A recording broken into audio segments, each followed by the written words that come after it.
Welcome back to my channel. Little hint, we're going to start something new this year. Stick all the way to the end for a secret game only my true followers are going to be playing. Recently, The Take, a great channel I highly recommend here on YouTube, did a video on the non-Mary Sue where they called out Nancy Drew as an example of a Mary Sue. I respectfully disagree. Nancy Drew is not a Mary Sue. Nancy Drew, Mary Sue or not, what do? Do you agree with me? Let me know in the comments. So, what is a Mary Sue? If we're going to say Nancy Drew isn't one, we should all agree and talk about what a Mary Sue actually is. Well, it originates from a bit of fan fiction written by Paula Smith in the 70s called A Trekkie's Tale, in which Paula writes the character Mary Sue, who is 15 and a half years old, brilliant, beautiful, impresses Spock, and gets the attention of Captain Kirk, who comes on to her and she turns down.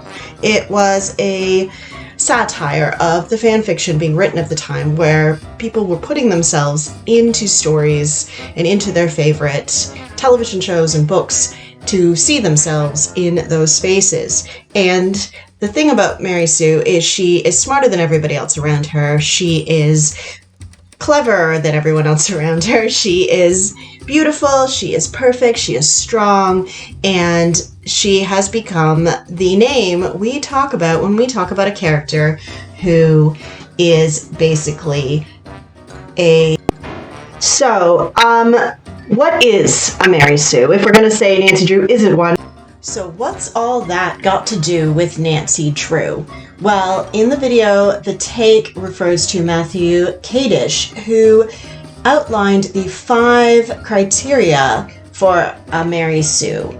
And what a Mary Sue is somebody who does not have a transformative character, has no real motivation to speak of, and thus no prime motivation that we can see them pursue, and their struggles are minimal and certainly not internal, and they are not likable.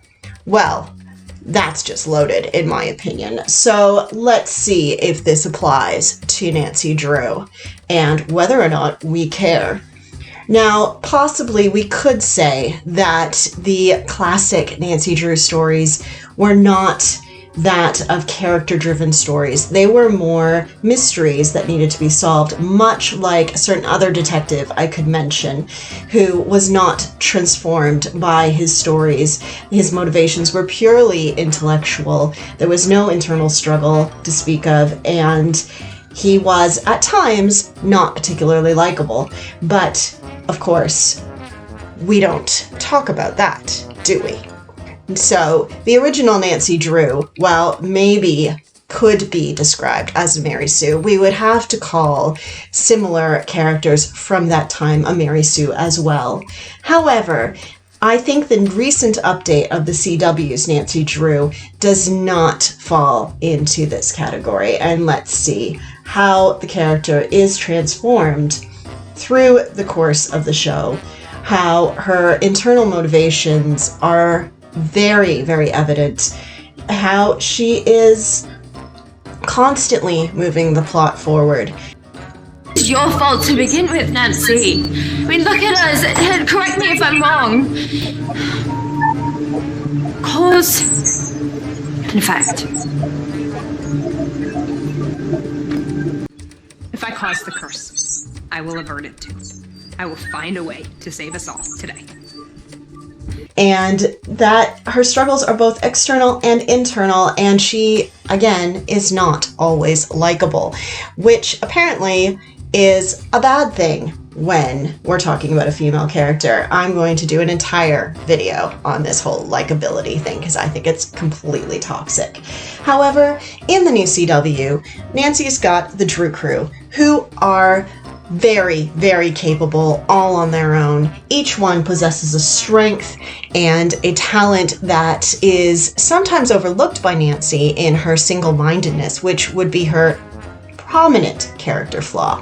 Very, very much like the detectives of old. She is driven forward by her single-minded obsession with her case.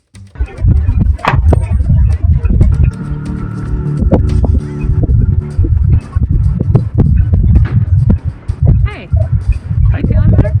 Person's looking for you. And that is both her greatest strength and her greatest flaw, which is, I believe, the key to a great, compelling character. So long as your character's greatest flaw and their greatest strength are the same, or one and the same, you have a character who is compelling, strong, and interesting to follow. That being said, every member of the Drew crew brings something to the table, brings a talent that Nancy needs in order to complete her and solve her mysteries and to achieve her goals. You be Nancy, you're the hero of Washy Bay. You caught a freaking serial killer, but even a hero misjudges sometimes. Seriously, that's the road. Also, I've been studying and researching and learning a lot, and that's why you're all not dead right now. You're absolutely right. Can I just touch my wheel? And every single time Nancy seems to get a little bit closer, something comes as a result of her actions, but increases the danger and the stakes for her and the Drew crew. And often it's her single-mindedness to solve the case that blinds her from the dangers that she's inflicting upon herself and others. The thing about Paris would be so romantic. Hey, you know what is so romantic? Solving a homicide together. With me. Fine. This makes her a really compelling character, and in my opinion, not at all a Mary Sue. Come on, guys. Now, all this being said, the take do stop at the end, and I will as well, to say, fighting over whether or not a character qualifies as a Mary Sue, putting our efforts into recognizing and creating more non-Mary Sues can solve this problem for good. whether or not a character Sue is just a loaded, toxic conversation to be having in the first place. Honestly, what we need are more well-written, strong female characters like Nancy Drew, allowing them to evolve for the modern times and become wonderful characters that we can watch, who are interesting, have agency over their own story. All right, let me know in the comments, guys, if you agree with me, if we should retire the Mary Sue comment altogether, and if you think that Nancy should not get this more put on her, because, come on, and smash that like button, subscribe for more videos like this. Next time, keep writing. And just for fun, just because you stayed away all the way to the end of the video, any comments you put in, make sure you include Annie. Say hi to Annie. I thought it'd be really fun if we have comments all the way down saying, hi Annie, hi Annie, hi Annie, hi Annie. And everybody like, who's Annie? What are we talking about? Let's confuse the internet. See you next time.